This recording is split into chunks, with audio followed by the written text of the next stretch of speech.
공항 한복판에서 뺨을 맞은 신입 승무원. 그리고 그날 밤 그녀의 인생은 벼랑 끝으로 몰렸습니다. 대기 발령 통보, 차갑게 식은 사무실, 혼자 남겨진 자리. 하지만 이야기는 거기서 끝나지 않았습니다.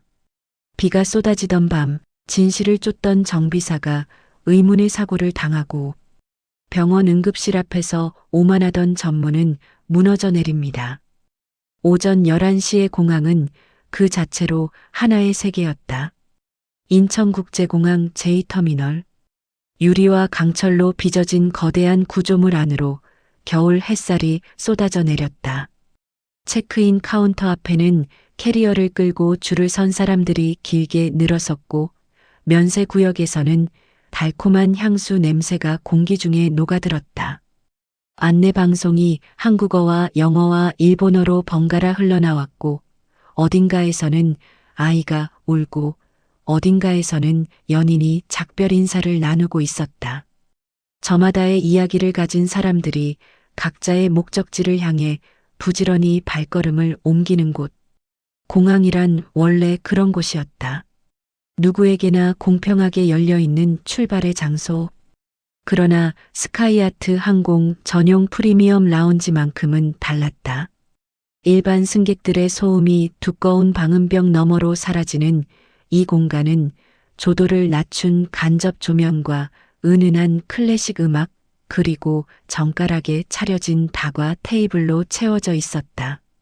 가죽 소파에 몸을 기댄 비즈니스맨들이 노트북을 펼쳐들고 있었고 창가 자리에는 젊은 부부가 나란히 앉아 커피를 마시며 창밖의 활주로를 바라보고 있었다.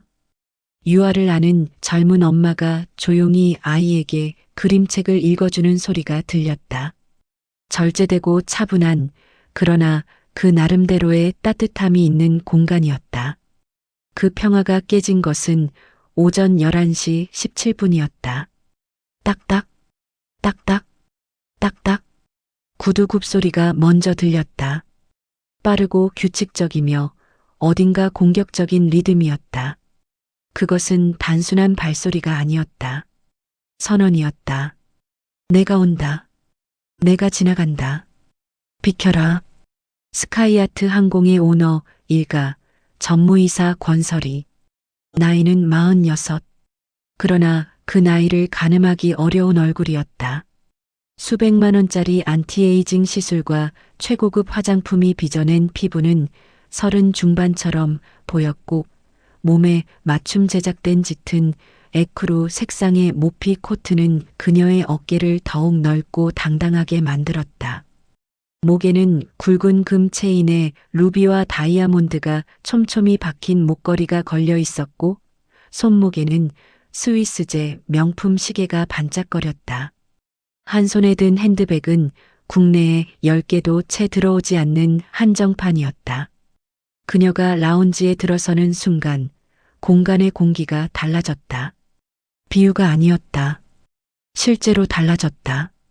짙은 오리엔탈 향수가 그녀보다 한 발 앞서 퍼져나갔고 그 향이 닿는 곳마다 사람들의 눈길이 그녀에게 향했다. 노트북을 보던 비즈니스맨이 고개를 들었고 창가의 부부가 동시에 시선을 돌렸다. 아이에게 그림책을 읽어주던 젊은 엄마는 자신도 모르게 책 읽기를 멈췄다. 권설이의 좌우에는 3명의 수행원이 따라붙었다.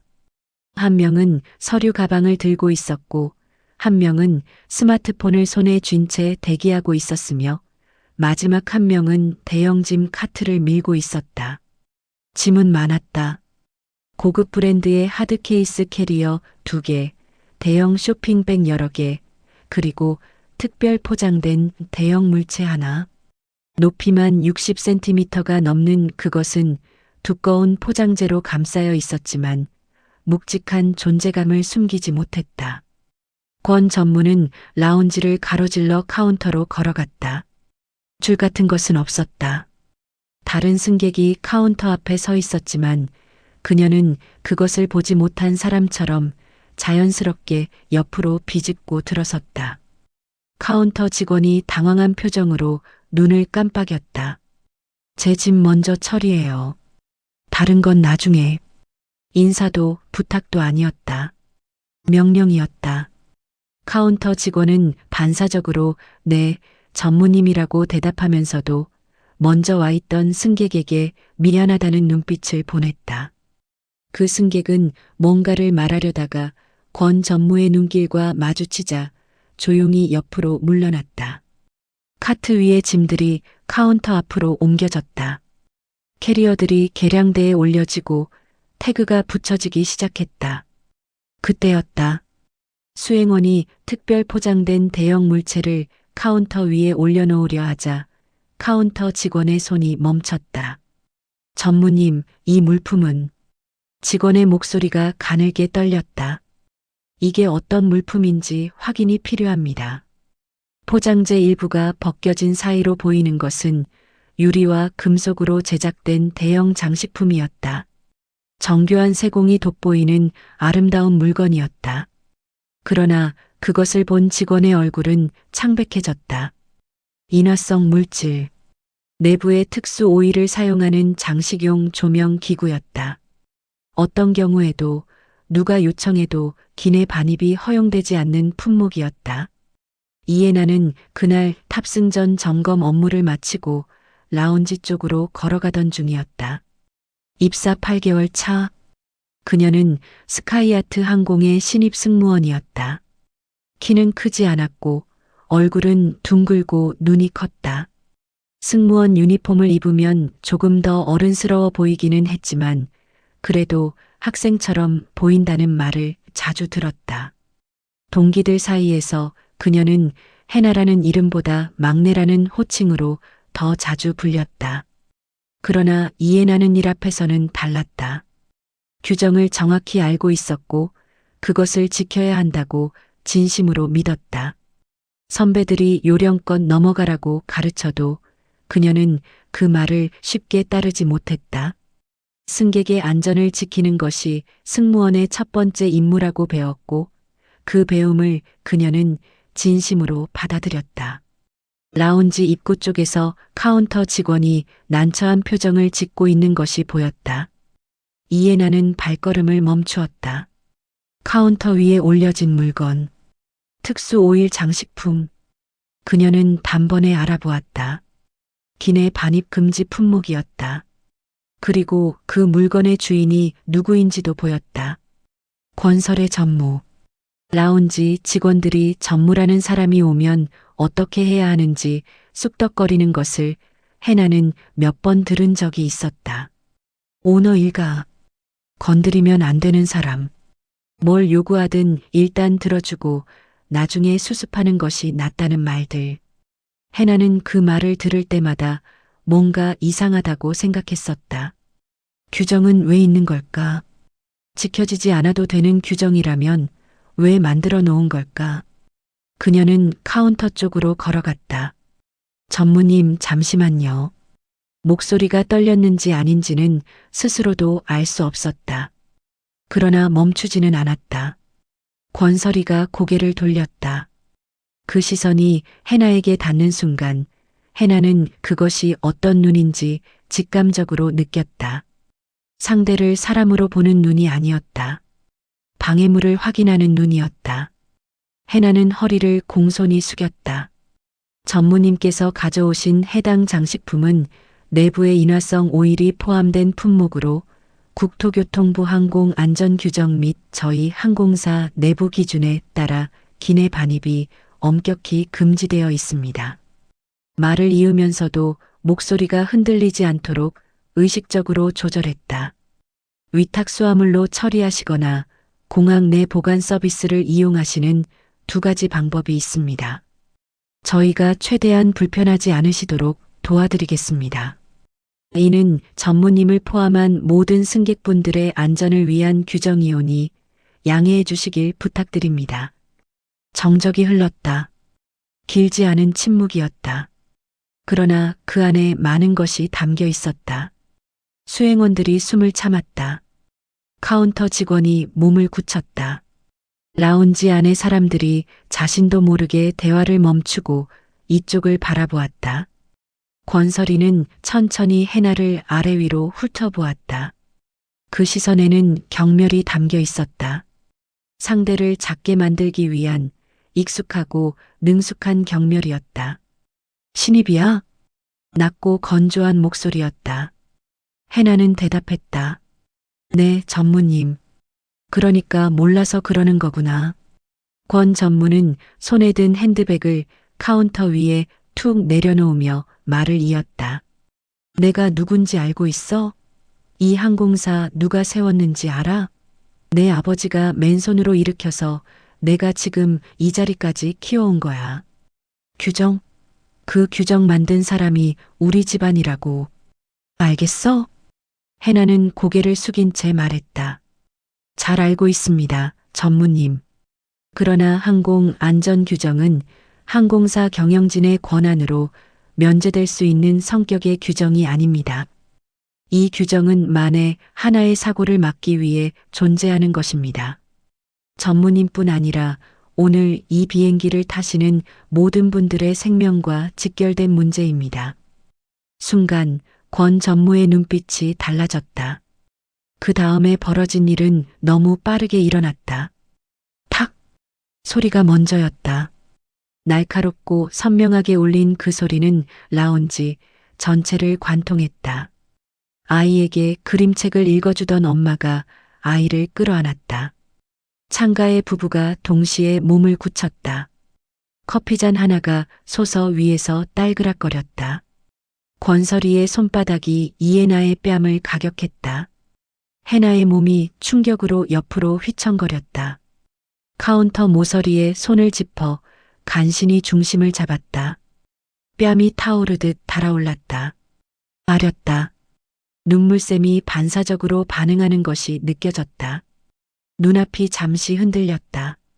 그러나 해나는 쓰러지지 않았다. 라운지 안이 완전한 정적에 잠겼다.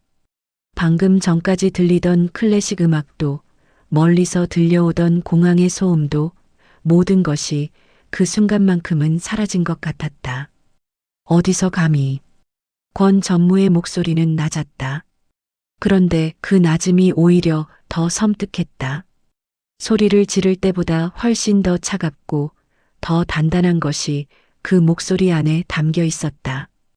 어디서 감히 내 앞길을 막아. 내가 뭔데? 내 주제가 어딘지 알고 있어? 신입 승무원 주제에 나한테 규정 타령을 해? 내가 이 항공사 주인이야. 주인. 이 비행기 바퀴 하나, 의자 하나도 다 내 거라고. 손가락이 해나를 향해 겨누어졌다. 오늘부로 너 끝이야. 인사팀에 연락해서 당장 처리해. 수행원 하나가 황급히 스마트폰을 꺼내 들었다. 카운터 직원은 울 것 같은 얼굴로 고개를 숙였다. 라운지 안의 사람들은 누구도 나서지 않았다. 눈을 마주치지 않으려는 사람들, 고개를 돌리는 사람들, 스마트폰 화면을 들여다보는 척하는 사람들. 아무도 나서지 않았다. 권 전무는 더욱 목소리를 높였다. 이런 버릇없는 애가 우리 항공사 유니폼을 입고 있었다는 게 수치스럽지도 않아? 오너 일가한테 감히 규정을 들먹여? 내가 허락하면 규정이고 내가 허락 안 하면 규정도 아닌 거야. 그게 어떻게 돌아가는 건지 이제는 알겠어? 해나는 두 손을 앞에 가지런히 모은 채 서 있었다. 뺨은 빠르게 부어오르고 있었다. 불이 붙은 것처럼 뜨거웠다. 눈물이 차오르는 것이 느껴졌지만 그녀는 눈을 깜빡여 그것을 안쪽으로 밀어 넣었다. 여기서 울면 안 된다. 왜인지는 몰랐다. 울어도 된다고 생각했다. 뺨을 맞았으니까. 억울하니까. 아프니까. 그런데 지금 이 순간 이 자리에서 이 여자 앞에서만큼은 울면 안 된다고 느꼈다. 해나는 고개를 들었다. 붉게 부어오른 뺨으로 차오르는 눈물을 꾹 누르며 그녀는 권설이를 바라보았다. 그 눈빛 안에 무엇이 담겨 있었는지는 오직 해나 자신만이 알 것이었다. 두려움인지 분노인지 슬픔인지 아니면 그 모든 것인지. 권설이는 결국 원하는 것을 얻었다. 수행원 중 하나가 이미 인사팀장에게 전화를 걸었고 다른 하나는 장식품을 다시 카트에 싣고 있었다. 몇 분 후 라운지 매니저가 달려와 연신 허리를 숙이며 불편을 들여서 죄송합니다를 반복했다. 규정이 어쩌고 하는 이야기는 더 이상 나오지 않았다. 장식품은 특별 처리 항목으로 분류되어 화물칸에 실리는 것으로 일단 정리되었다. 사실상 반입이 허용된 것과 다름없었다. 권설이는 수행원들을 이끌고 탑승구 쪽으로 걸어갔다. 그 뒷모습은 처음과 조금도 달라진 것이 없었다. 당당하고 여유 있고 어떤 도전도 받지 않은 사람의 걸음이었다. 해나는 카운터 옆에 서서 그 뒷모습을 바라보았다. 라운지 직원 한 명이 조용히 다가와 물티슈를 내밀었다. 아무 말도 하지 않았다. 해나는 그것을 받아 뺨에 살며시 댔다. 차가운 감촉이 타오르는 뺨에 닿았다. 그녀는 잠시 눈을 감았다. 공항 안내 방송이 흘러나왔다. 스카이아트 항공 몇 편 탑승이 시작되었다는 안내였다. 해나는 눈을 떴다. 물티슈를 쓰레기통에 넣었다. 유니폼 재킷을 가다듬었다. 그리고 탑승구 쪽으로 걸음을 옮겼다. 그날의 일은 그렇게 끝난 것처럼 보였다. 권설이는 원하는 것을 얻었고 이해나는 뺨을 맞았으며 아무도 그 사이에서 아무것도 하지 않았다. 그러나 세상에는 끝난 것처럼 보이는 일 중에 실은 이제 막 시작되는 것들이 있다. 그날 라운지에서 일어난 일을 목격한 몇 사람의 스마트폰 안에 짧은 영상 클립이 저장되어 있었다. 그 영상이 세상에 나오기까지는 그리 오랜 시간이 걸리지 않을 것이었다. 그리고 권설이가 그토록 중요하게 여기던 이름과 체면과 지위가 산산이 부서지기까지도. 비행기는 예정대로 이륙했다. 하늘 위로 올라간 그 비행기 안에서 권설이는 샴페인을 홀짝이며 창밖의 구름을 바라보고 있었다. 그녀의 발 아래 화물칸에는 오늘 그녀가 그토록 고집을 부려 실은 장식품이 실려 있었다. 그리고 지상에는 붉게 부어오른 뺨으로 탑승객들을 배웅하던 이에나가 있었다. 대기 발령 통보는 이틀 만에 날아왔다. 월요일 오전이었다. 해나는 평소처럼 출근했다. 유니폼을 갖춰 입고 머리를 단정하게 올리고 사물함에 가방을 넣었다. 오늘은 도쿄행편에 배정되어 있었다. 브리핑 시간까지 30분 남짓 여유가 있었다. 해나는 탕비실에서 따뜻한 커피를 한 잔 뽑아들고 브리핑 룸으로 향하려던 참이었다. 이예나 씨, 잠깐요. 인사팀 주임 오성경이었다. 해나와 눈을 마주치지 않았다. 그녀는 손에 서류 봉투 하나를 들고 있었다. 면담실로 좀 와주세요. 면담실은 인사팀 복도 안쪽에 있는 작은 방이었다. 창문이 없었다. 형광등 불빛만 차갑게 켜져 있었다. 테이블 하나, 의자 둘. 인사팀장 최병훈이 이미 자리에 앉아 있었다. 그는 해나가 들어오자 어색하게 헛기침을 했다. 앉아요. 해나는 앉았다. 최병훈은 테이블 위에 서류 한 장을 밀어놓았다. 해나는 그것을 집어들었다. 대기 발령 통보서, 발령일자, 대상자 이해나, 소속 객실 승무본부.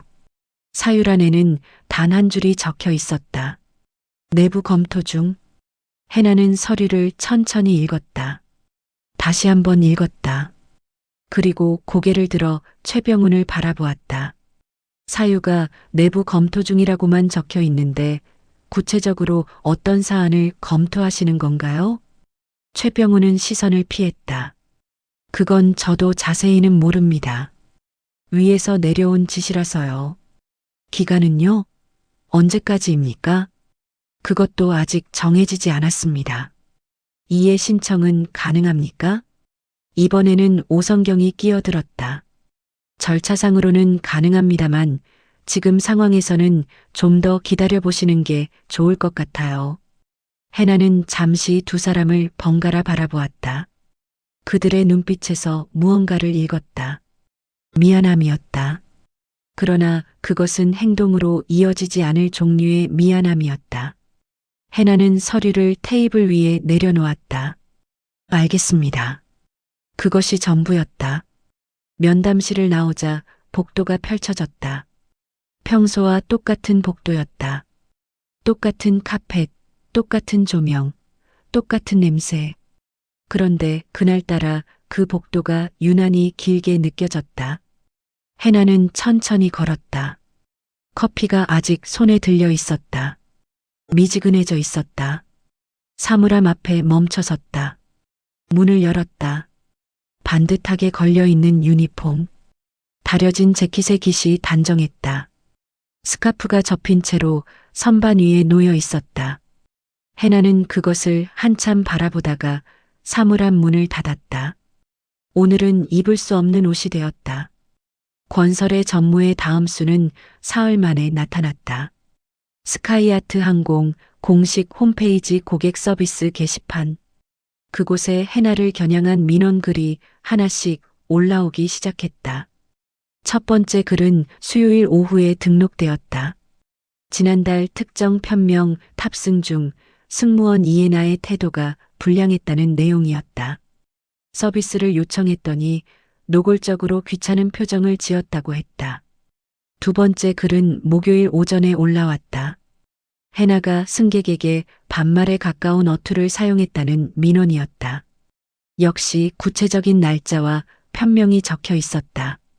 세 번째 글은 그날 저녁에 등록되었다. 기내 안내 중 해나가 특정 승객을 무시하는 태도를 보였다는 것이었다. 사흘 사이에 3건. 동료 중 하나가 해나에게 조용히 귀띔해 주었다. 해나는 그날 밤 집에서 게시판을 직접 확인했다. 글을 읽으면서 손이 차가워졌다. 민원에 적힌 편명은 해나가 탑승한 적이 없는 노선이었다. 날짜도 맞지 않았다. 누군가 공들여 꾸며낸 내용이라는 것을 읽는 순간 알 수 있었다. 그런데 그 거짓이 너무 구체적이었다. 날짜, 시간, 좌석 번호, 승객의 요청 내용까지 대충 만든 것이 아니었다. 시간을 들여 정성껏 조작한 것이었다. 해나는 다음 날 인사팀에 이의를 제기했다. 해당 편명의 탑승 기록을 확인해 달라고 자신이 그 날짜에 어디에 있었는지 증명할 수 있다고 말했다. 담당자는 서류를 받아들고 말했다. 확인해 보겠습니다. 그리고 그 이후로 아무런 연락이 없었다. 일주일 뒤 해나는 자신의 인사 파일에 해당 민원들이 이미 반영되어 있다는 사실을 다른 경로로 알게 되었다. 사실 확인은 이루어지지 않았다. 검토는 없었다. 민원이 접수되었고 기록에 올라갔다. 그것이 전부였다. 그 순간 해나는 비로소 깨달았다. 이것은 실수가 아니었다. 동료들의 변하는 소리 없이 그러나 분명하게 찾아왔다. 처음 한두 주 동안은 그래도 괜찮았다. 복도에서 마주치면 눈빛으로 위로를 전하는 동료들이 있었다. 식당에서 옆에 앉아 조용히 밥을 함께 먹어주는 사람도 있었다. 입사 동기 정수아는 매일 아침 문자를 보내왔다. 밥은 먹었어? 오늘 어때? 별것 아닌 말들이었지만 그것이 해나에게는 작은 닻이 되었다. 그러나 시간이 흐를수록 온기가 식어갔다. 3주가 지나자 해나에게 먼저 말을 거는 사람이 눈에 띄게 줄었다. 복도에서 마주쳐도 바쁜 척 고개를 돌리는 사람들이 늘었다. 식당에서 해나가 쟁반을 들고 자리를 찾으면 사람들 많은 테이블에서 시선이 슬그머니 내려갔다. 자리가 없는 게 아니었다. 자리에 앉히기 불편한 것이었다. 대놓고 외면하는 사람은 없었다. 그것이 오히려 더 견디기 힘들었다. 눈에 보이는 적대감이었다면 싸울 수라도 있었다. 그러나 이것은 안개 같은 것이었다. 손으로 잡을 수도 맞서 싸울 수도 없는 것이었다. 그냥 그 속에 서 있으면 조금씩 젖어드는 것이었다. 수아는 그래도 변함이 없었다. 어느 날 점심 둘이서 구석 테이블에 마주 앉아 밥을 먹다가 수아가 조용히 입을 열었다. 해나야, 솔직하게 말해도 돼? 응. 나는 내가 옳다고 생각해. 진짜로. 그날 내가 한 행동은 맞는 거였어. 근데 수아가 젓가락을 내려놓았다. 나는 그 말을 큰 소리로 할 수가 없어. 여기서는 이해해 줄 수 있어? 해나는 잠시 수아를 바라보다가 고개를 끄덕였다. 알아. 고마워. 그냥 옆에 있어줘서. 수아는 뭔가를 더 말하려다가 입을 다물었다. 그 침묵 안에 많은 것이 담겨 있었다. 미안함과 무력감과 그럼에도 불구하고 남아있는 마음. 해나는 그것을 알았다. 충분했다. 선배 승무원 강지연의 말은 달랐다. 그녀는 해나를 옥상 흡연 구역으로 데리고 올라가 담배에 불을 붙이며 말했다. 야, 이해나. 너 진짜 고집이 세다. 선배, 들어. 나 너 잘 되라고 하는 말이야. 그냥 사과해. 권 전무한테 직접 찾아가서 무릎 꿇고 빌어. 그게 살 길이야. 해나는 난간을 잡고 아래를 내려다보았다. 주차장에서 차들이 느리게 움직이고 있었다. 제가 뭘 잘못했는지 모르겠어요, 선배. 저는 규정대로 했어요. 강지연이 연기를 내뿜으며 피식 웃었다. 규정? 규정이 너 먹여 살려줘? 규정이 너 월급 줘? 저 집안이 얼마나 무서운 줄 알아? 너 하나 망하게 하는 거 그 사람들한테는 아침에 일어나서 기지개 켜는 것보다 쉬운 일이야. 그래도요. 그래도가 어딨어. 세상이 원래 그래. 힘 있는 사람이 이기는 거야. 너도 알잖아. 강지연은 담배를 난간에 비벼 껐다. 그리고 자리를 떴다. 해나는 혼자 옥상에 남았다. 바람이 불었다. 머리카락이 흩어졌다. 그녀는 하늘을 올려다보았다. 구름이 천천히 흘러가고 있었다. 힘 있는 사람이 이긴다. 그 말이 틀렸다고 생각하지는 않았다. 그러나 그 말이 전부라고도 생각할 수 없었다. 만약 그게 전부라면 규정은 왜 있는 것인가? 안전은 왜 지켜야 하는가? 그 비행기에 타고 있던 다른 승객들의 안전은 누가 책임지는가? 해나는 오래 옥상에 서 있었다. 대기 발령 중에 해나가 할 수 있는 일은 많지 않았다. 출근은 했다. 회사에 나오지 말라는 말은 없었으니까. 그러나 할 수 있는 업무가 없었다. 팀 배정도 없었고 브리핑도 없었고 탑승도 없었다. 해나는 매일 아침 회사에 나와 직원 휴게실이나 도서관처럼 운영되는 교육장에 앉아 시간을 보냈다. 승무원 매뉴얼을 다시 읽었다. 안전규정집을 처음부터 끝까지 통독했다. 비상절차 시뮬레이션 영상을 반복해서 보았다. 누군가는 그 모습을 보고 비웃었을지도 몰랐다. 저렇게 해봤자 아무 소용없는데. 어차피 잘릴 텐데. 해나는 그런 시선을 느끼면서도 개의치 않으려 했다. 할 수 있는 것을 하는 수밖에 없었다. 지금 자신이 할 수 있는 것. 점심시간이 되면 혼자 구내식당에서 밥을 먹었다.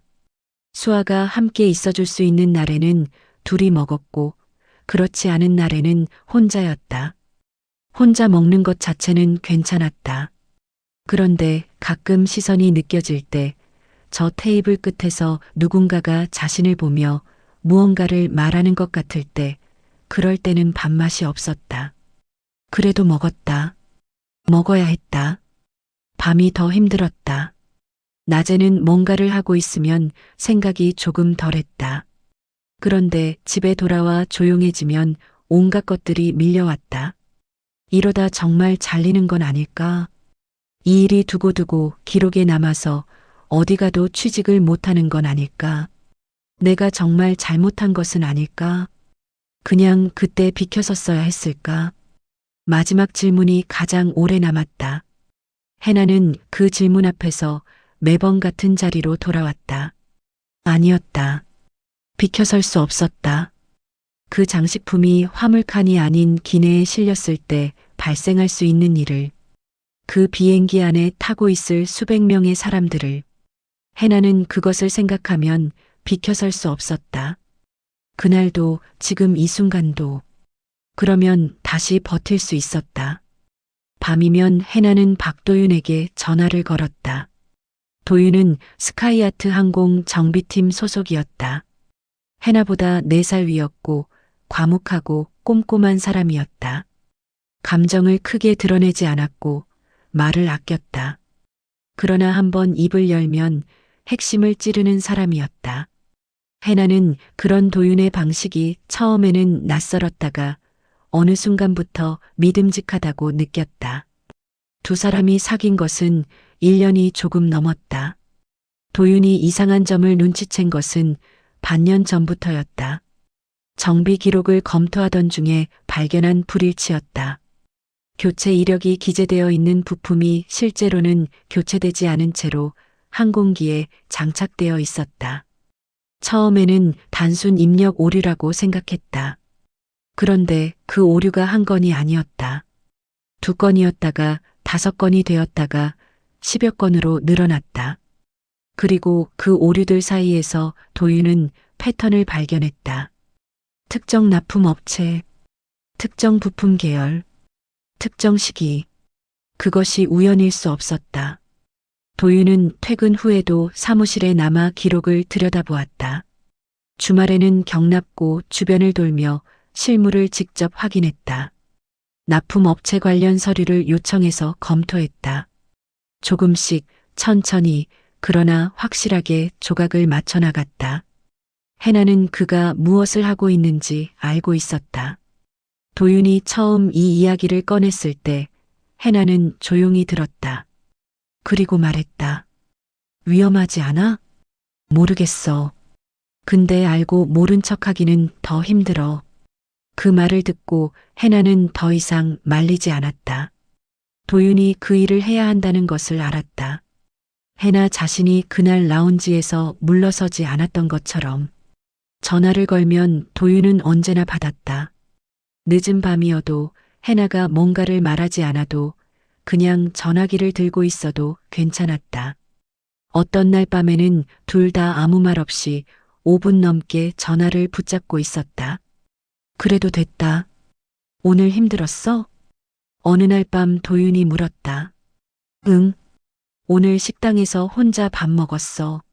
내일은 내가 밖에서 사줄게. 점심. 회사 근처에 있어? 맞춰볼게. 해나는 그 말을 듣고 혼자 웃었다. 어두운 방 안에서 아무도 보지 않는 곳에서 작게 웃었다. 어느 날 밤 도윤의 목소리가 달랐다. 낮고 조심스러웠지만 그 안에 무언가가 담겨 있었다.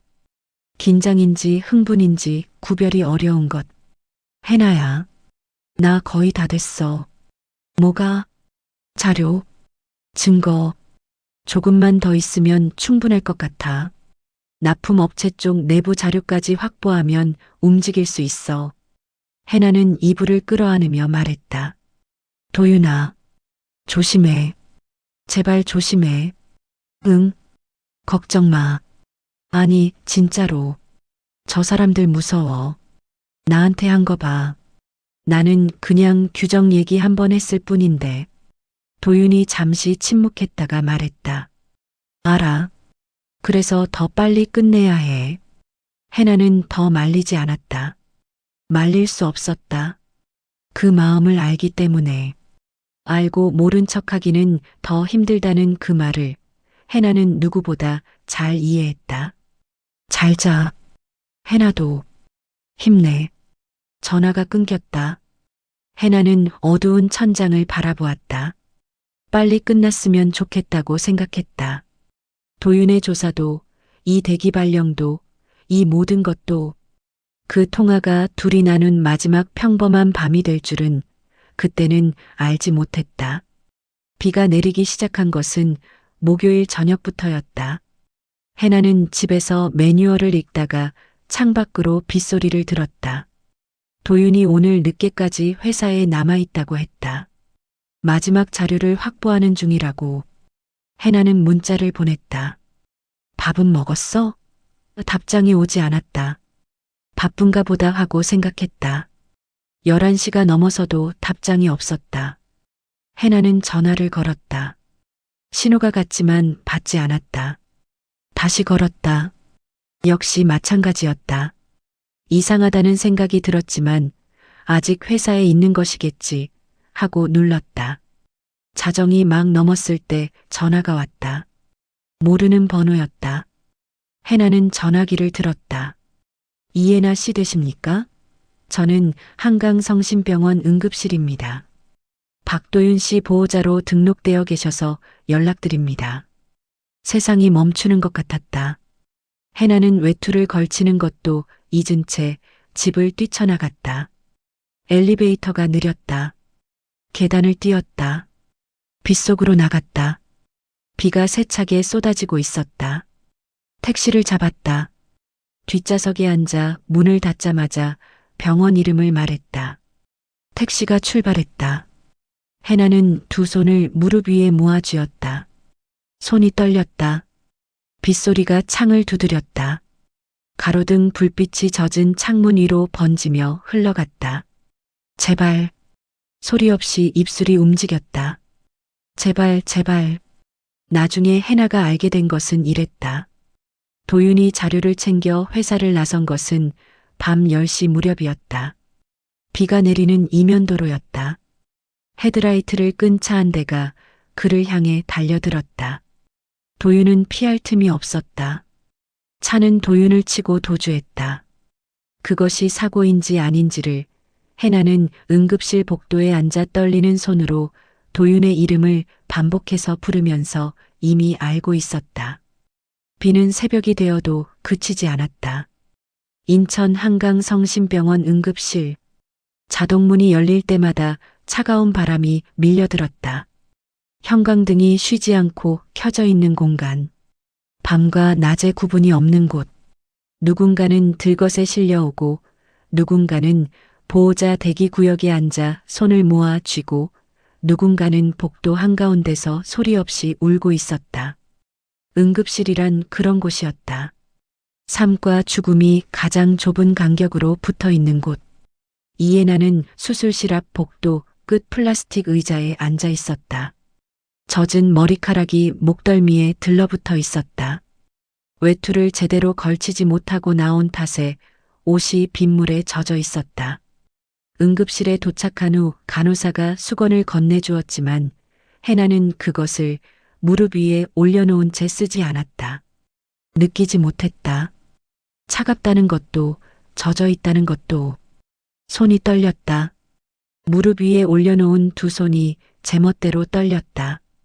해나는 한참 동안 그 손을 바라보았다. 멈추려고 했다. 멈추지 않았다. 그래서 그냥 두었다. 수술실 표시등이 빨갛게 켜져 있었다. 해나가 응급실에 도착했을 때 도윤은 이미 그 문 안으로 들어간 뒤였다. 간호사가 물었다. 보호자십니까? 해나는 그렇다고 대답했다. 상태가 어떠냐고 물었다. 간호사는 현재 수술 중이라고만 했다. 추가 설명은 없었다. 해나는 의자에 앉았다. 그리고 기다렸다. 1시간이 지났다. 표시등은 꺼지지 않았다. 2시간이 지났다. 여전히 빨간불이었다. 복도를 오가는 의료진의 발소리, 어딘가에서 흘러나오는 기계음, 멀리서 터지는 누군가의 울음소리. 해나는 그 모든 소리를 들으면서도 듣지 못하는 것처럼 오직 그 빨간 불빛 하나만을 바라보았다. 제발. 소리 없이 입술이 움직였다. 제발 괜찮아야 해. 도윤아, 제발. 기도라고 부를 수 있는 것인지도 몰랐다. 그냥 그 말밖에 나오지 않았다. 다른 생각을 하려 해도 그 말로 자꾸 돌아왔다. 제발, 제발, 제발. 응급실 자동문이 열린 것은 새벽 1시가 가까울 무렵이었다. 수행원 2명이 먼저 들어왔다. 그들의 표정은 굳어 있었다. 그리고 그 뒤로 권설의 전무가 나타났다. 해나는 그녀를 알아보는데 잠깐의 시간이 필요했다. 평소의 권설이가 아니었다. 모피 코트는 걸쳐 있었지만 단추가 잠겨 있지 않았다. 평소 흠 하나 없이 올려져 있던 머리는 흐트러져 있었고 정교하게 완성된 화장은 눈물과 뒤섞여 번져 있었다.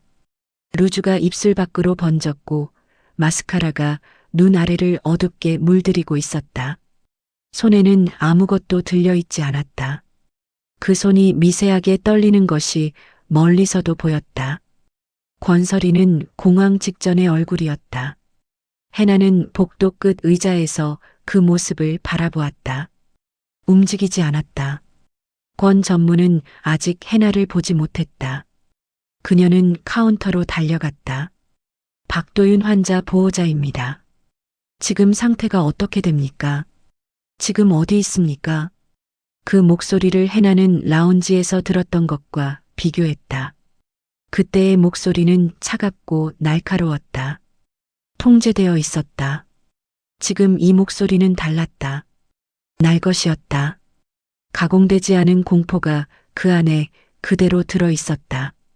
박도윤, 권설의 전무의 하나뿐인 조카, 오너 일가의 차세대 후계자로 점 찍어둔 사람. 그러나 그 이전에 피를 나눈 가족. 당직 의사가 권 전무를 보호자 상담실로 안내했다. 수행원들은 복도에 남았다. 문이 닫혔다. 해나는 눈을 감았다.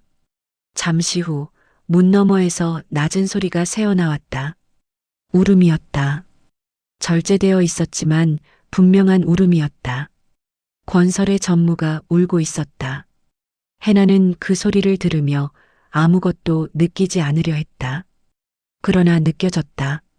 무엇인지는 정확히 알 수 없는 것이었다.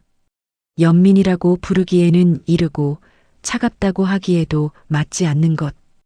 그냥 같은 인간이 내는 소리라는 것만은 알았다.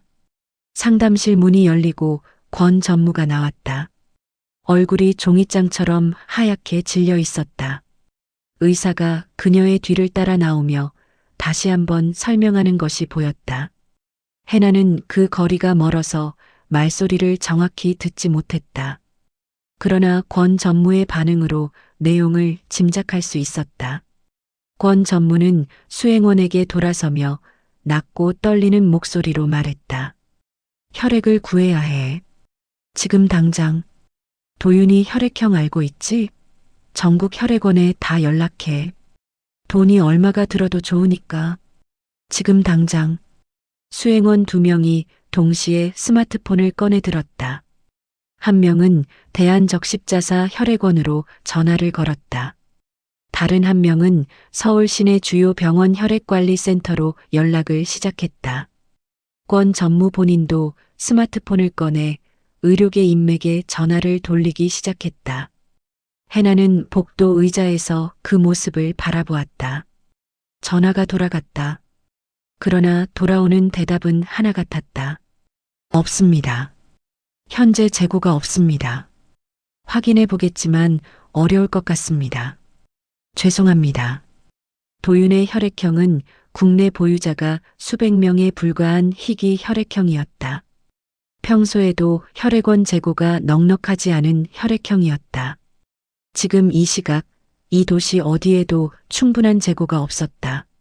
수행원 하나가 해외 의료 네트워크에 긴급 연락을 시도했다. 일본, 미국, 유럽. 그러나 해외에서 혈액을 들여오는 데는 시간이 필요했다. 지금 도윤에게 없는 것이 바로 그 시간이었다. 의사가 다시 복도로 나왔다. 권 전무에게 다가서며 말했다. 보호자분, 현재 환자분 상태가 매우 불안정합니다. 수혈이 이루어지지 않으면 1시간을 장담하기 어렵습니다.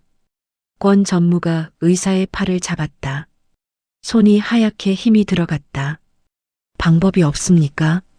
제발, 다른 방법이 없느냐고요. 돈은 얼마든지 냅니다. 병원 통째로 살 수도 있어요. 제발 방법을 찾아주세요. 의사는 조용히 그러나 단호하게 말했다. 혈액은 돈으로 살 수 있는 것이 아닙니다. 재고가 없으면 수혈을 할 수가 없습니다. 저희도 최선을 다하고 있습니다. 권 전무는 의사의 팔을 놓았다. 그녀는 복도 벽에 손을 짚었다. 몸이 가늘게 흔들렸다. 그 어깨가 언제나 곧게 세워져 있던 그 어깨가 처음으로 무너져 내리고 있었다. 해나는 자리에서 일어났다. 다리가 저렸다. 몇 시간을 앉아 있었으니 당연했다. 서서 잠시 기다렸다.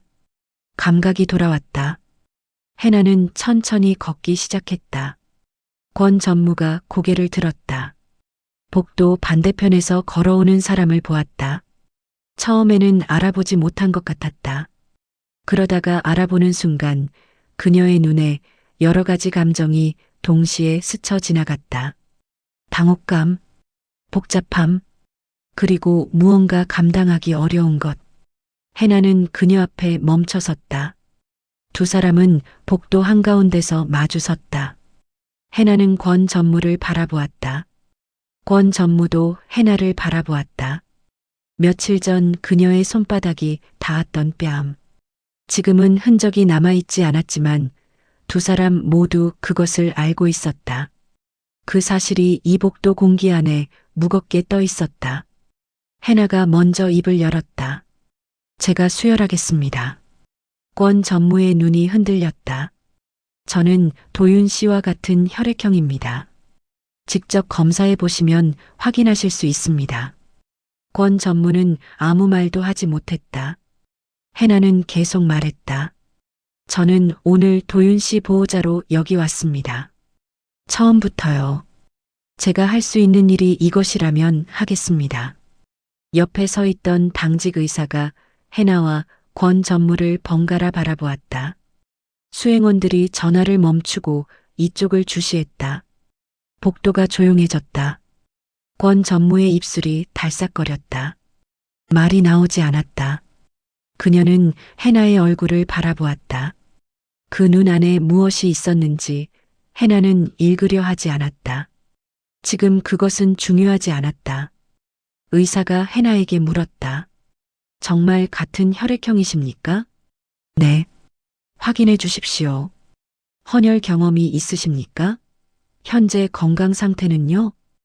헌혈은 여러 번 했습니다. 오늘 많이 걸었고 오래 앉아 있었지만 건강 상태에는 이상 없습니다. 의사는 잠시 해나를 바라보다가 결정을 내린 듯 말했다. 이쪽으로 오시죠. 먼저 혈액형 확인부터 하겠습니다. 해나는 의사를 따라 걷기 시작했다. 한 번도 뒤를 돌아보지 않았다. 혈액형 검사는 빠르게 이루어졌다. 결과가 나왔고 일치했다. 의료진이 움직이기 시작했다. 해나는 처치실 침대에 누웠다. 간호사가 팔을 펴달라고 했다. 해나는 팔을 내밀었다. 차가운 소독솜이 닿았다. 그리고 바늘이 들어왔다. 천장을 바라보았다. 형광등이 눈을 찔렀고 해나는 눈을 감았다. 이상하게도 두렵지 않았다. 무섭다는 생각이 들지 않았다. 헌혈이 처음이 아니었다. 그것만은 아니었다. 지금 이 행동이 옳다는 것을 알았다. 그것이 두려움을 몰아냈다. 도윤의 얼굴이 떠올랐다. 여러 개의 기억이 이어졌다. 처음 만났을 때 말이 별로 없는 사람이라고 생각했다. 그런데 밥을 먹으면서 이야기를 나눠보니 그게 아니었다. 필요한 말을 하는 사람이었다. 불필요한 말을 하지 않는 것뿐이었다. 해나는 그 차이를 알게 되는데 시간이 걸렸고 알게 된 뒤로는 그것이 좋아졌다. 빈 사무실에서 혼자 자료를 들여다보던 얼굴이 떠올랐다. 전화기 너머로 걱정 말라고 말하던 목소리. 내일 점심 사줄게 하던 말. 거의 다 됐어 하던 목소리. 괜찮아야 해. 꼭 괜찮아야 해, 도윤아. 간호사가 옆에서 말했다. 잘하고 계세요. 조금만 더 있으면 됩니다. 해나는 눈을 뜨지 않은 채 고개를 끄덕였다. 몸이 서서히 가벼워지는 것 같았다. 어지러움이 왔다. 가볍게 밀려오는 것이었다. 해나는 숨을 천천히 쉬었다. 들이쉬고 내쉬고, 들이쉬고 내쉬고, 그 리듬에 집중했다. 얼마나 시간이 흘렀는지 알 수 없었다. 간호사가 말했다. 다 됐습니다. 수고하셨어요. 바늘이 빠지고 솜이 닿았다. 해나가 눈을 뜨니 천장이 보였다. 처치실 문을 나온 해나는 복도 벽에 손을 짚고 잠시 서 있었다. 어지러움이 완전히 가시지 않았다. 팔에 밴드가 붙어 있었다. 간호사가 휠체어를 권했지만 해나는 괜찮다고 했다. 잠시 서 있으면 나아질 것이었다. 숨을 들이쉬었다. 내쉬었다. 복도 저쪽에서 발소리가 들렸다. 해나는 고개를 들었다. 권설의 전무가 걸어오고 있었다. 수행원은 없었다.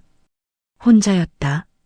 그녀의 걸음은 평소의 그것이 아니었다. 딱딱 딱딱 자신의 존재를 선언하듯 울리던 그 구두 굽소리가 아니었다. 조용하고 느리고 무거운 걸음이었다. 두 사람은 복도 한가운데서 마주 섰다. 권 전무의 눈이 빨갰다. 울었거나 아직 울고 있거나 화장은 이미 오래전에 지워진 상태였다. 해나는 그녀를 바라보았다. 권설의 전무를, 스카이아트 항공의 오너 일가를, 자신의 뺨을 때리고 오늘부로 끝이라고 말했던 사람을, 그리고 지금 이 순간 조카의 목숨이 자신의 손에 달렸다는 것을 알고 있는 사람을. 권 전무는 해나의 앞에 멈춰섰다. 그녀는 해나를 바라보았다. 오래 바라보았다. 그 눈 안에 무엇이 있는지 이번에도 해나는 읽으려 하지 않았다. 권 전무가 입을 열었다. 말이 쉽게 나오지 않는 것이 보였다. 목이 움직였다. 다시 움직였다. 그리고 나왔다. 고맙다. 두 글자였다. 그러나 그 두 글자를 꺼내는데 그녀에게 얼마나 많은 것이 필요했는지를 해나는 어렴풋이 알 것 같았다. 권설이라는 사람이 살아온 방식에서 그 두 글자는 얼마나 낯선 것이었을까. 해나는 잠시 그녀를 바라보다가 말했다. 도윤 씨가 좋아지면 됩니다. 그것이 전부였다. 해나는 벽에 짚었던 손을 떼었다. 다리에 힘이 들어왔다. 어지러움이 많이 가라앉아 있었다. 그녀는 천천히 걸음을 옮겼다. 수술실 표시등이 있는 복도 끝으로. 빨간불은 아직 켜져 있었다. 해나는 다시 의자에 앉아 두 손을 무릎 위에 올려놓았다. 이번에는 떨리지 않았다. 수술이 끝난 것은 새벽 4시가 넘어서였다. 수술실 표시등이 꺼졌다. 빨간불이 사라지고 복도에 정적이 흘렀다. 해나는 자리에서 일어섰다. 의사가 수술실 문을 열고 나왔다. 마스크를 내리며 주변을 둘러보았다. 해나와 권 전무 두 사람이 각각 복도의 반대편 끝에서 동시에 다가갔다. 의사가 말했다. 고비는 넘겼습니다. 수혈이 제때 이루어진 덕분입니다. 앞으로 경과를 지켜봐야 하지만 일단 안정적인 상태로 접어들었습니다.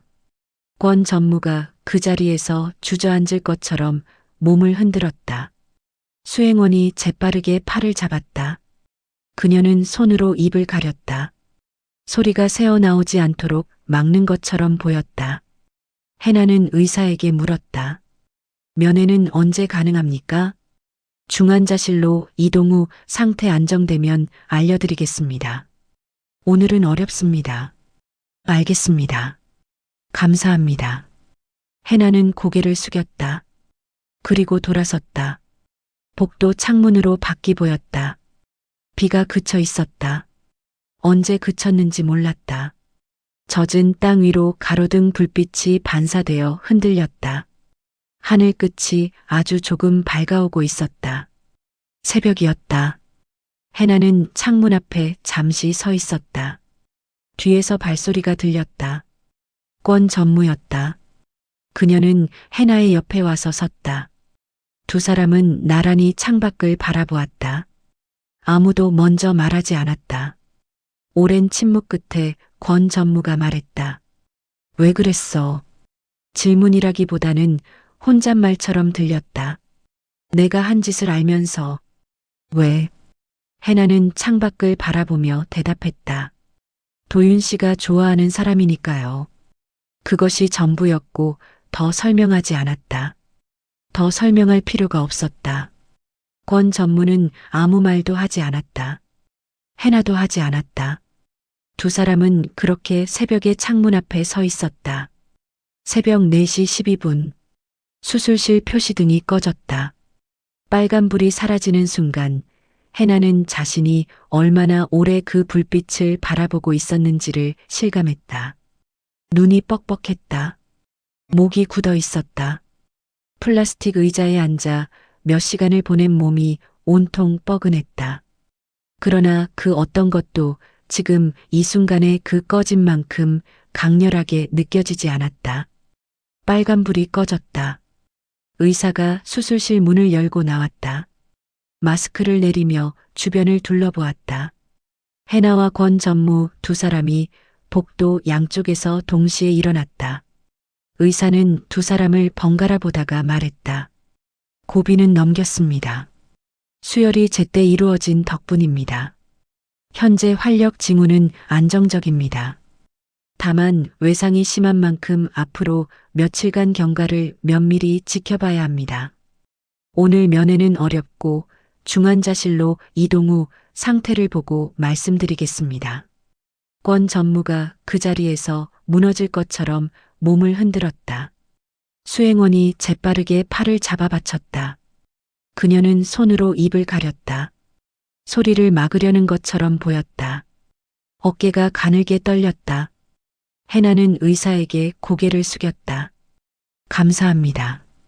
그 두 글자를 말하고 나서 해나는 돌아섰다. 중환자실 방향으로 걸었다. 닫힌 문 앞에 도착했다. 문에는 중환자실이라는 표시가 붙어 있었다. 면회 불가. 해나는 그 문 앞에 멈춰서서 잠시 있었다. 문 너머에 도윤이 있었다. 살아 있었다. 해나는 눈을 감고 숨을 들이쉬었다. 천천히 내쉬었다. 눈물이 나올 것 같았다. 나오게 두었다. 아무도 없는 이 복도 끝에서 닫힌 문 앞에서만큼은 눈물이 한 줄기 흘렀다. 해나는 그것을 닦지 않았다.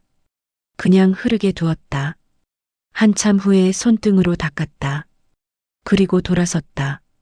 복도를 걷기 시작했다. 몸이 무거웠다.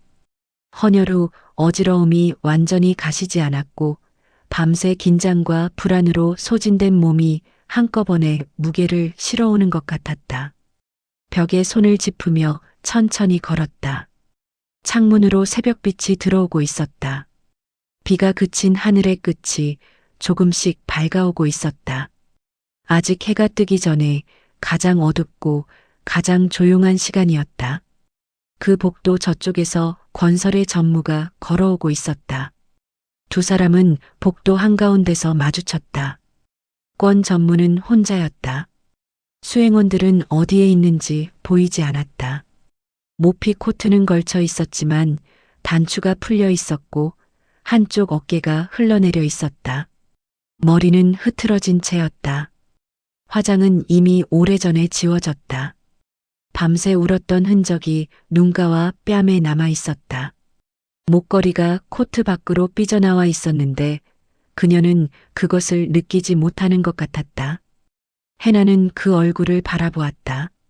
며칠 전 라운지에서 보았던 권설이와 같은 사람이라고 생각하기 어려웠다. 그때의 그녀는 완벽하게 통제되어 있었다. 화장도, 옷도, 말투도, 시선도 모든 것이 철저하게 계산된 위압감이었다. 그런데 지금 이 사람은 달랐다.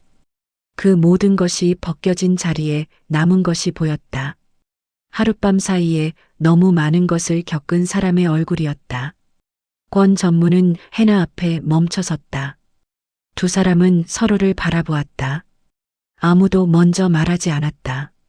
복도에는 두 사람밖에 없었다. 멀리서 의료 장비 소리가 낮게 울렸고 어딘가에서 간호사의 발소리가 멀어졌다.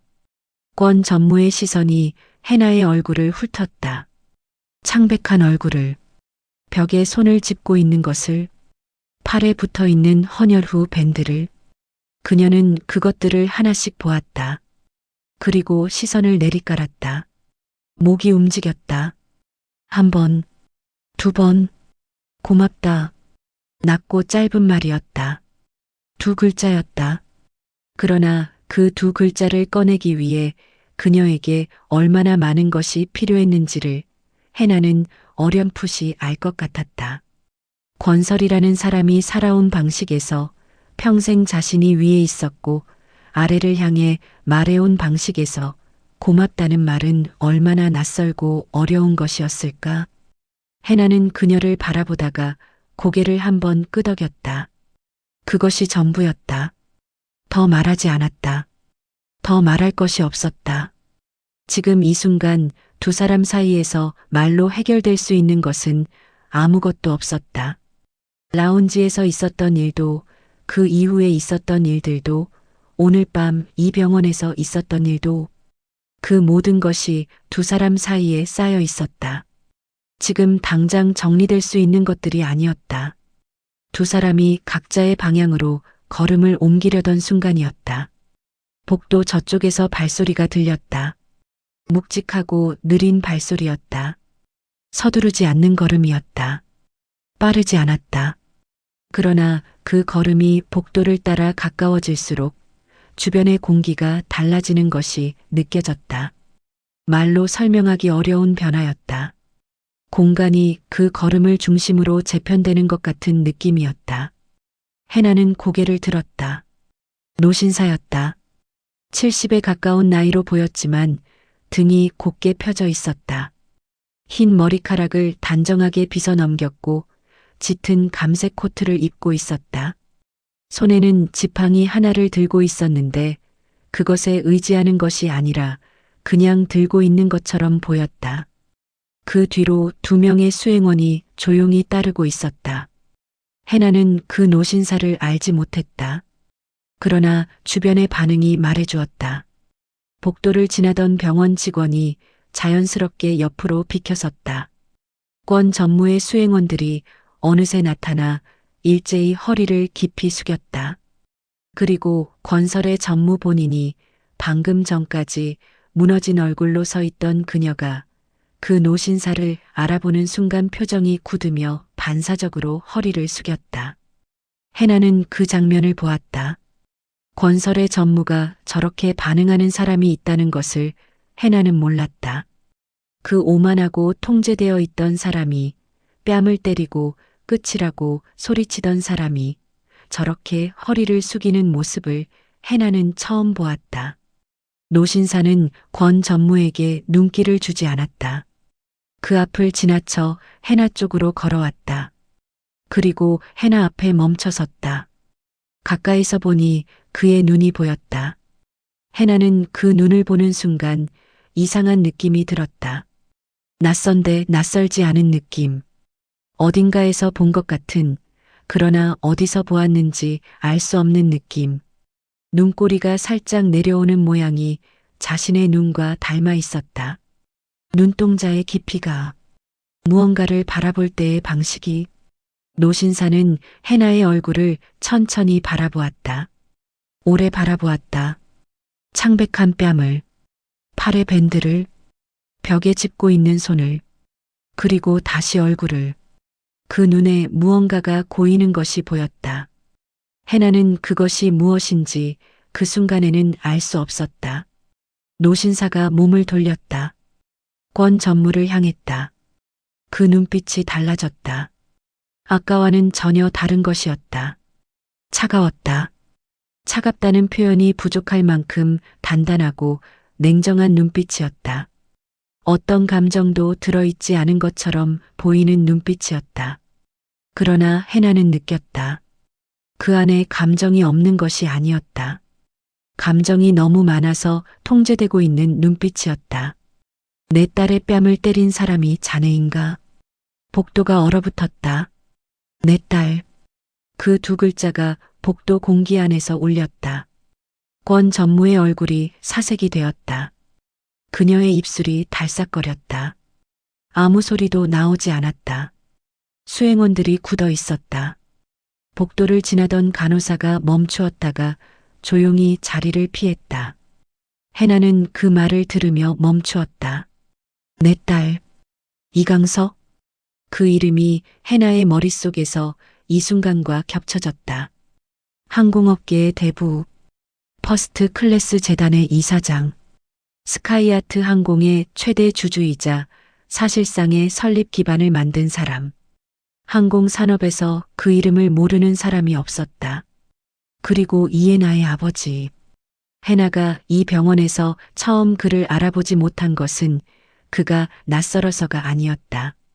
이 상황에서, 이 시간에, 이 복도에서 그가 나타날 것이라고 생각하지 못했기 때문이었다. 그러나 눈을 보는 순간 알아보았다.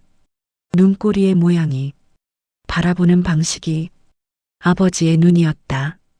권 전무가 간신히 입을 열었다. 이사장님, 그것은 당시 상황이 있었고 상황을 묻는 것이 아닐세. 이강석 이사장의 목소리는 높지 않았다. 오히려 낮았다. 그러나 그 낮음이 권 전무의 말을 완전히 막아버렸다. 두 사람 사이의 공기가 달라졌다. 내 딸의 뺨을 때렸는가 아닌가. 그것만 묻는 것일세.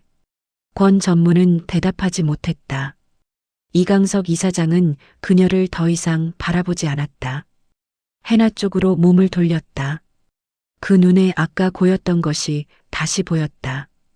이번에는 해나도 그것이 무엇인지 알 수 있었다. 미안함이었다. 고생했다. 세 글자였다. 그러나 해나는 그 안에 담긴 것을 알았다. 지켜보면서도 막지 않은 것에 대한 미안함. 딸이 뺨을 맞는 것을 알면서도 즉시 나서지 않은 것에 대한 미안함. 그리고 그 모든 상황에서도 딸이 흔들리지 않고 서 있었다는 것에 대한 말로는 표현되지 않는 무언가. 해나의 눈이 뜨거워졌다. 아버지. 그 한마디가 나왔다. 생각해서 한 말이 아니었다. 그냥 나왔다. 복도에 그 말이 울렸다. 이강석 이사장은 말없이 해나의 어깨에 손을 얹었다. 가볍게, 그러나 분명하게. 권설이는 그 장면을 바라보았다. 이강석 이사장이 해나의 어깨에 손을 얹는 장면을, 해나가 아버지라고 부르는 장면을. 그녀의 머릿속에서 무언가가 빠르게 재편되기 시작했다. 파편들이 맞춰지는 소리가 들리는 것 같았다. 이해나, 신입승무원, 입사 8개월 차, 아무 배경도 없어 보이는, 라운지에서 자신 앞에 나선, 규정을 들먹이던, 뺨을 맞고도 쓰러지지 않던, 대기 발령을 받고도 버티던, 그리고 오늘 밤 도윤을 살리기 위해 팔을 내밀던 이강석 이사장의 딸. 그 사실이 권설이의 안에서 천천히 무게를 가지기 시작했다. 단순히 강한 배경을 가진 사람이었다는 놀라움이 아니었다. 그것보다 더 깊은 곳에서 오는 무언가였다. 자신이 무엇을 한 것인지에 대한 비로소 실감되는 무게였다. 이강석 이사장이 권 전무를 향해 다시 돌아섰다. 자네가 그동안 이 회사에서 해온 일들을 이사회는 알고 있네.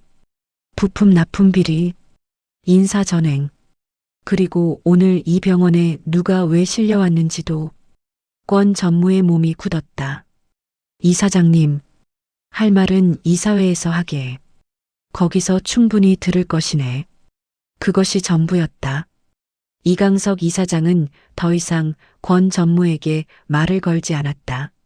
수행원에게 눈짓을 하자 수행원이 조용히 전화기를 꺼내 들었다. 권설이는 그 자리에 서 있었다. 다리에 힘이 빠지는 것이 느껴졌다. 수행원이 팔을 잡으려 했지만 그녀는 손을 저어 물렸다. 벽에 스스로 손을 짚었다.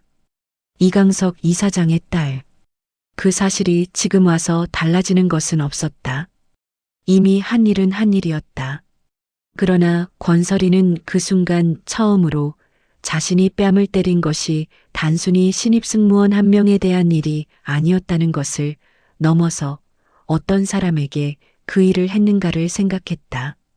규정을 지키려 했던 사람, 물러서지 않았던 사람, 뺨을 맞고도 울지 않았던 사람, 대기발령을 받고도 버텼던 사람, 그리고 오늘 밤 자신의 조카를 살리기 위해 아무 조건 없이 팔을 내밀었던 사람.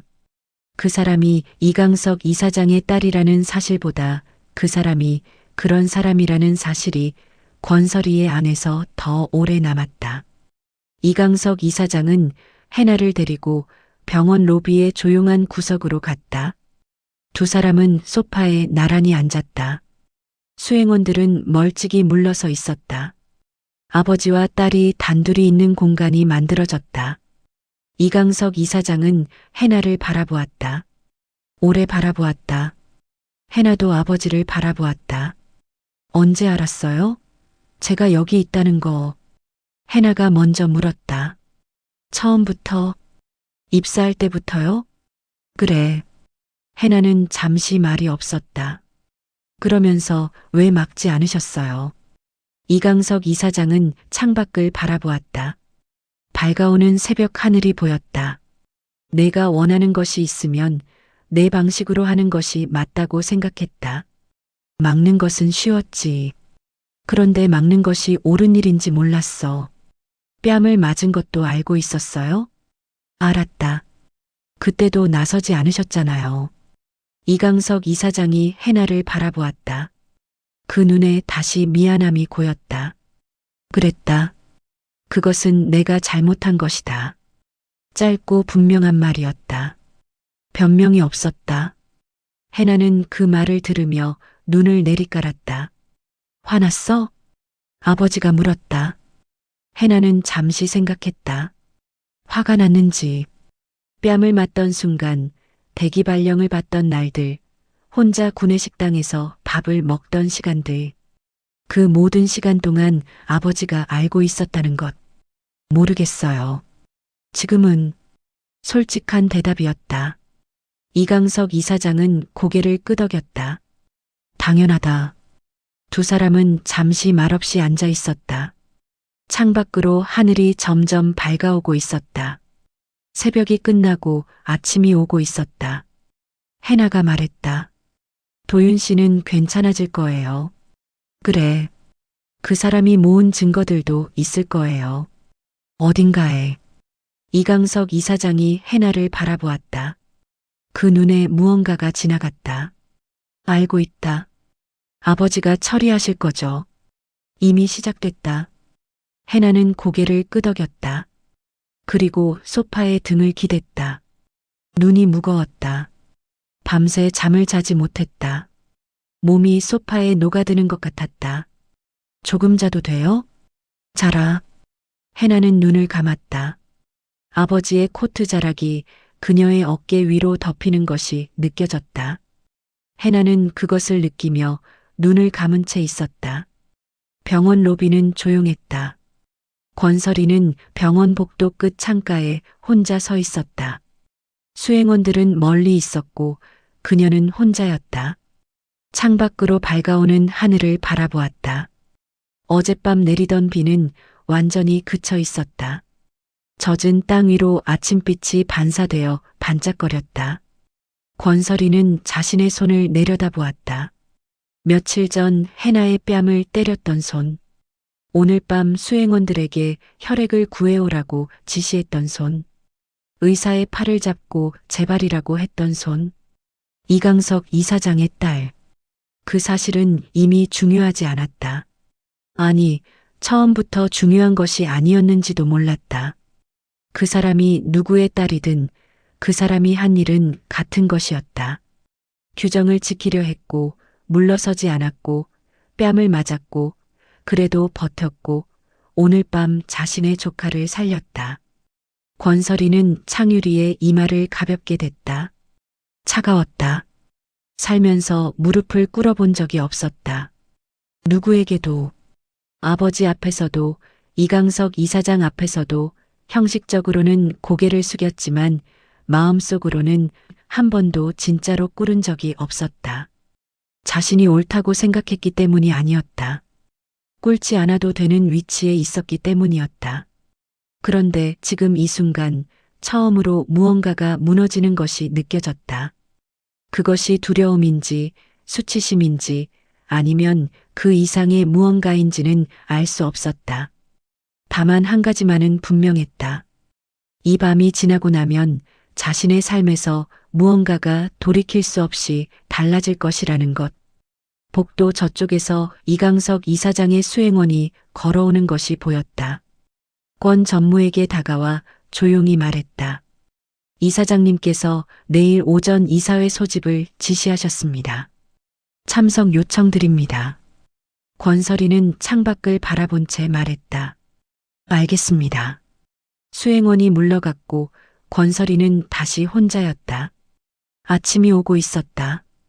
권설이는 창밖을 바라보며 오래 서 있었다. 그녀가 그토록 중요하게 여겼던 것들이 하나씩 떠올랐다가 사라졌다.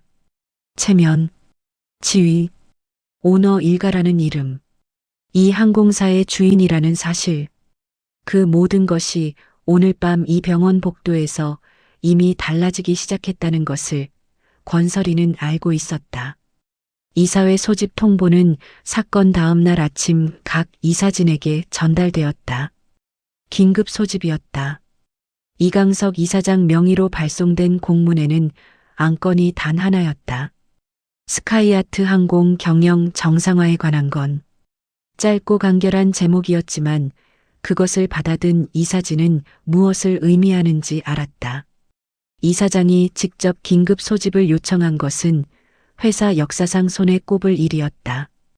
이사회는 사흘 후 오전 10시에 열렸다. 스카이아트 항공 본사 최상층 이사회실.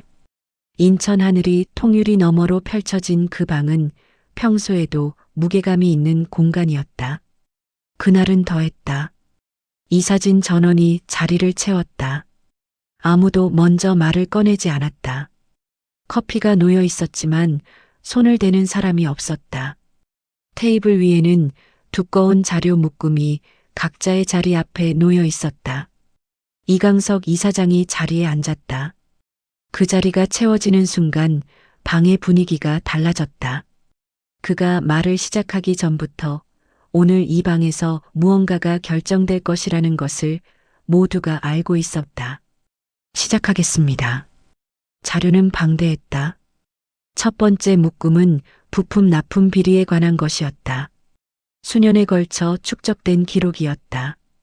교체 이력이 기재되어 있으나 실제로는 교체되지 않은 부품들의 목록, 납품업체와의 거래 내역과 실제 납품 수량의 불일치, 특정 납품업체에 집중된 계약 현황과 그 업체 대표와 권설의 전무 측근 간의 금전거래 내역, 박도윤 정비사가 수개월에 걸쳐 수집한 증거 파일이 그 핵심을 이루고 있었다.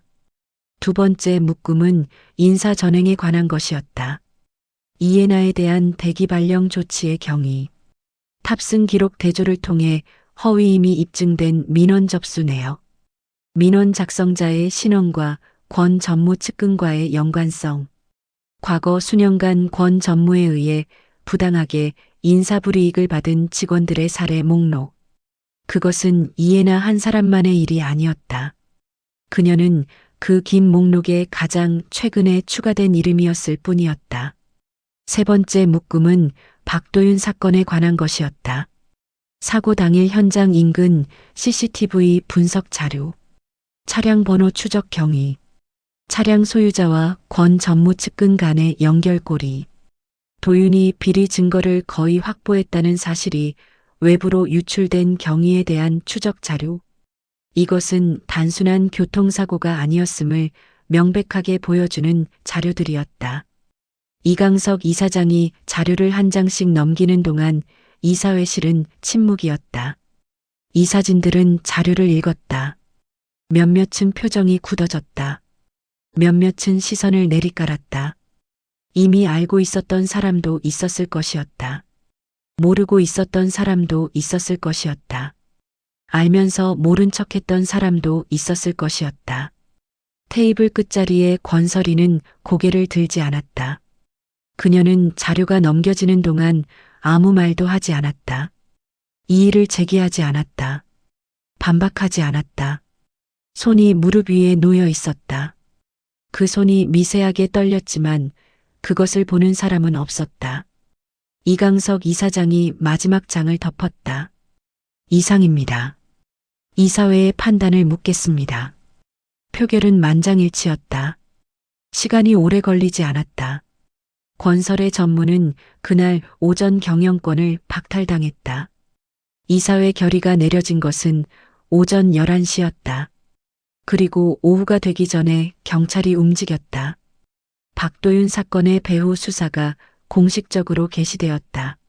사건을 지시한 것으로 지목된 권 전무의 측근 2명이 오후에 연행되었다.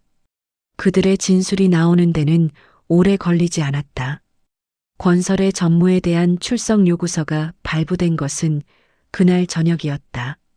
다음 날 오전 권설이는 경찰서로 들어갔다. 평소의 모피 코트와 명품 핸드백 대신 단출한 차림이었다. 수행원도 없었다. 변호인 한 명이 옆에 있었다. 카메라가 기다리고 있었다. 그녀는 고개를 숙인 채 걸어 들어갔다. 그 장면이 저녁 뉴스에 올랐다. 기사가 쏟아졌다. 스카이아트 항공 오너 일가의 갑질, 신입 승무원 뺨 폭행, 부품 납품 비리, 직원 보복성 인사, 그리고 비리를 조사하던 정비사를 향한 차량 돌진 사건의 배후. 이름과 얼굴이 전국의 화면에 올랐다. 댓글이 달렸다. 공유되었다. 퍼져나갔다. 권설이가 그토록 지키려 했던 체면이 무너졌다. 그토록 자랑스럽게 여겼던 오너 일가라는 이름이 범죄 혐의자의 이름으로 불렸다. 그토록 휘두르던 권력이 경찰 조사실 의자 위에서 아무 의미가 없어졌다. 라운지에서 그녀가 말했던 것이 있었다. 내가 이 항공사 주인이야. 그 말이 이제 다른 맥락에서 뉴스 기사 안에 인용되고 있었다. 권설이는 그 자리에서 처음으로 진짜 무릎을 꿇었다. 복직 통보는 이사회 결의 다음 날 오전에 왔다. 해나는 그 시간 집에 있었다. 도윤이 일반 병실로 옮겨진 다음 날이었고 해나는 오전에 병원에 다녀오고 돌아온 참이었다. 소파에 앉아 창밖을 바라보고 있었다. 특별히 무언가를 생각하고 있었던 것은 아니었다. 그냥 앉아 있었다. 전화가 왔다. 인사팀 최병훈 팀장이었다. 이예나 씨, 저 최병훈입니다. 해나는 전화기를 귀에 댄 채 대답했다. 네. 대기 발령이 해제되었습니다. 즉시 복직 처리가 됩니다. 잠시 침묵이 흘렀다. 그리고 부당하게 등록된 민원 기록은 전부 삭제 처리되었습니다. 인사 파일에 남아있던 관련 내용도 모두 정정되었고 당초 없었던 것으로 처리됩니다. 알겠습니다. 그리고 이예나 씨, 개인적으로 드리는 말씀입니다만 최병훈이 잠시 멈추었다. 죄송합니다. 제가 더 일찍 목소리를 냈어야 했는데 그러지 못했습니다. 해나는 그 말을 들으며 창밖을 바라보았다. 구름이 천천히 흘러가고 있었다. 괜찮습니다. 그것이 전부였다. 해나는 전화를 끊었다. 그리고 한동안 앉아 있었다. 기쁜지 물어보면 기쁘다고 대답할 수 있었다. 홀가분한지 물어보면 홀가분하다고 할 수 있었다. 그런데 정작 그 순간에는 어떤 감정이 먼저인지 잘 알 수 없었다. 너무 오래 팽팽하게 당겨져 있던 것이 느슨해지는 것 같은 느낌이었다. 힘을 주고 있다는 것을 잊고 있다가 힘이 빠지면서 그것을 알게 되는 느낌이었다. 휴대폰이 다시 울렸다. 도윤이었다. 들었어? 목소리가 아직 약했지만 분명했다. 해나는 전화기를 귀에 붙이며 소파 등받이에 몸을 기댔다. 응, 방금. 어때? 해나는 잠시 생각했다. 이상하게 실감이 잘 안 나. 기쁜데 멍한 것 같기도 하고. 그럴 것 같았어. 너 그런 스타일이잖아. 다 끝나고 나면 오히려 얼떨떨한. 도윤 씨는요? 나는 실감나. 몸이 이 모양이니까. 해나가 웃었다. 오랫동안 억지로 짓지 않아도 되는 웃음이 나왔다. 자연스럽게 그냥 나왔다. 빨리 나와요. 응. 나오면 밥 사줄게. 제가 살게요. 도윤 씨가 나을 때까지 제가 다 살게요. 그건 좀 너무 많은데. 그 정도는 해야죠. 같이 사자. 반반. 전화를 끊고 해나는 다시 창밖을 바라보았다. 구름이 여전히 흘러가고 있었다. 같은 구름인데 조금 다르게 보였다. 해나는 그것을 한참 바라보다가 자리에서 일어났다. 복직 첫날 아침. 해나는 평소보다 조금 일찍 집을 나섰다. 특별한 이유가 있었던 것은 아니었다. 그냥 일찍 눈이 떠졌고 누워 있을 수가 없었다. 버스를 타고 지하철을 갈아타고 회사에 도착했다. 동료들이 출근하기 전에 이른 시간이었다. 탈의실에 들어갔다. 사물함 앞에 섰다. 번호를 눌렀다. 문이 열렸다. 유니폼이 그대로 걸려 있었다. 해나가 대기 발령을 받던 날 닫아둔 그 사물함이 그대로였다. 반듯하게 걸려 있는 재킷, 접혀 있는 스카프, 선반 위에 놓여 있는 구두. 해나는 재킷을 꺼냈다. 손으로 천천히 폈다. 구김이 없었다. 옷걸이에 걸려 있는 동안 형태를 유지하고 있었다. 해나는 그것을 입었다. 단추를 잠갔다. 스카프를 들었다. 거울 앞에 서서 매듭을 지었다. 익숙한 동작이었다. 수백 번도 더 했던 동작이었다. 그런데 그날은 달랐다. 손가락이 매듭을 짓는 동안 무언가가 차오르는 것이 느껴졌다. 눈물이 나올 것 같았다. 해나는 잠시 멈추었다. 거울 속 자신의 얼굴을 바라보았다. 유니폼을 입은 얼굴이었다. 이 옷을 다시 입을 수 있을 거라고 믿었는지 스스로에게 물었다. 대기 발령을 받고 민원이 올라오고 동료들이 멀어지고 선배가 그냥 그만두라고 하던 그 시간들에 그래도 믿었는지 믿었다고 확신할 수는 없었다. 흔들렸다. 무서웠다. 혼자 빈 교육장에 앉아 매뉴얼을 읽던 날들이 모두 의미 없는 것이 되는 건 아닐까 생각한 적도 있었다. 그런데도 매뉴얼을 읽었다. 규정집을 통독했다.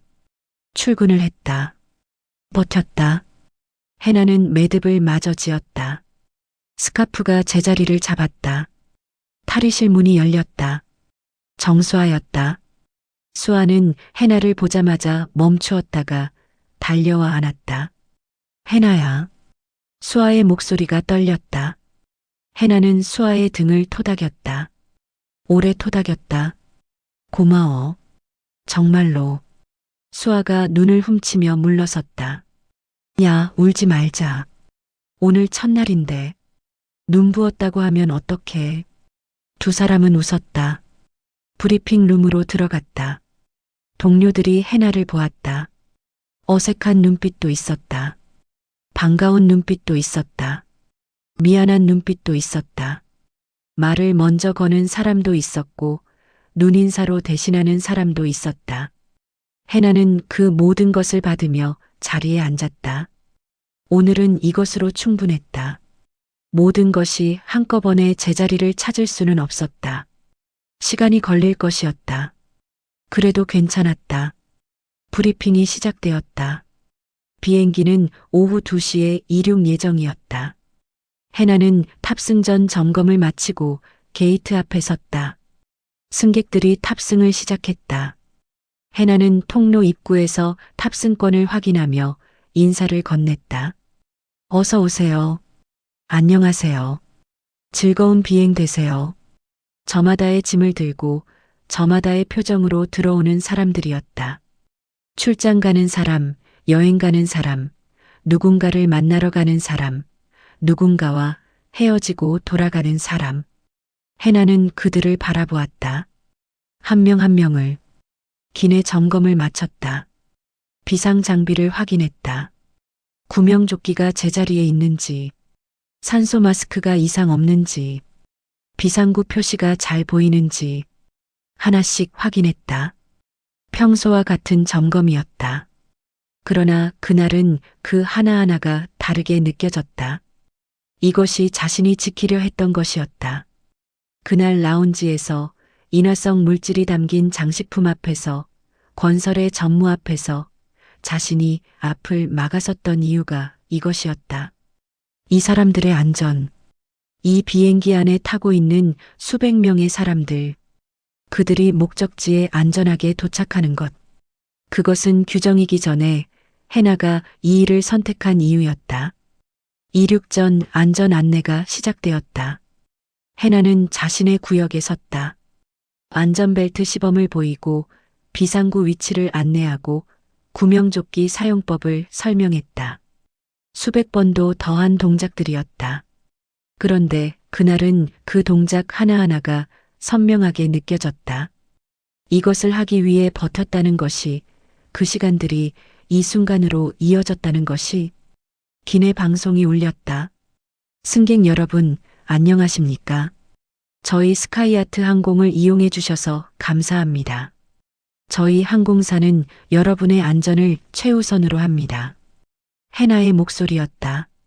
비행기가 활주로를 달리기 시작했다. 엔진 소리가 높아졌고 속도가 붙었다. 창밖으로 활주로가 빠르게 흘러갔다. 그리고 기체가 가볍게 들렸다. 바퀴가 땅을 떠났다. 이륙이었다. 해나는 점프 시트에 앉아 이륙을 기다리며 눈을 감았다. 이륙 순간의 그 느낌을 좋아했다. 땅을 떠나 하늘로 올라가는 순간에 몸이 살짝 뒤로 눌리는 그 느낌. 처음 이 일을 시작했을 때부터 좋아했던 것이었다. 비행기가 구름 속으로 들어갔다. 창밖이 하얗게 변했다. 그리고 구름을 뚫고 나왔다. 넓고 밝은 하늘이 펼쳐졌다. 끝이 없는 하늘이었다. 해나는 눈을 떴다. 점프 시트에서 일어났다. 통로를 걷기 시작했다. 승객들을 살폈다. 불편한 것은 없는지, 필요한 것은 없는지, 미소를 지으며 걸었다. 창가 자리의 아이가 창밖을 바라보다가 해나를 보고 웃었다. 해나도 웃었다. 비즈니스 자리의 남자가 음료를 요청했다. 해나는 가져다 드리겠다고 했다. 노부부가 나란히 앉아 창밖을 바라보고 있었다. 해나는 그 옆을 지나치다가 잠시 멈추어 괜찮으신지 여쭈었다. 저마다의 자리에서 저마다의 이유로 이 하늘 위에 있는 사람들이었다. 그들을 안전하게 목적지까지 데려다 주는 것. 그것이 해나의 일이었다. 뺨을 맞고도, 대기 발령을 받고도, 혼자 밥을 먹고도 버티며 지켜온 그 일이었다. 비행기는 높이 날았다. 도윤이 퇴원한 것은 그로부터 한 달 후였다. 해나는 병원 앞에서 기다렸다. 도윤이 목발을 짚고 자동문을 나왔다. 아직 걸음이 느렸다. 해나는 달려가지 않았다. 천천히 걸어가서 그의 옆에 섰다. 왔어요. 왔네. 두 사람은 나란히 걸었다. 느린 걸음이었다. 병원 앞 가로수 길을 따라 걸었다. 봄이 오고 있었다. 나뭇가지 끝에 연두빛이 돌기 시작했다. 도윤이 말했다. 밥 먹을 수 있어? 어디 가고 싶어요? 아무데나. 그냥 밖에서 먹고 싶어. 그러면 나가요. 두 사람은 걸었다. 목발 소리가 규칙적으로 울렸다. 해나는 그 소리를 들으며 걸었다. 그 소리가 좋았다. 살아있다는 소리였다. 봄 햇살이 가로수 사이로 내려왔다. 해나는 눈을 가늘게 떴다. 도윤이 옆에서 말했다. 해나야. 응, 고생했어. 해나는 잠시 걸음을 멈추었다가 다시 걸었다. 도윤 씨도요. 두 사람은 봄 햇살 아래를 나란히 걸었다. 아직 갈 길이 있었다. 도윤의 회복도, 재판도, 항공사의 변화도 많은 것들이 아직 끝나지 않았다. 그러나 지금 이 순간만큼은 그것들이 멀리 있었다. 지금은 그냥 걸었다. 나란히, 천천히 봄 햇살 아래를. 스카이아트 항공의 하늘 위에서는 오늘도 비행기가 날고 있었다. 그 비행기 안에서 누군가가 안전 안내를 하고 있었다. 규정을 지키는 사람들이 각자의 자리에서 각자의 방식으로. 하늘은 맑았다.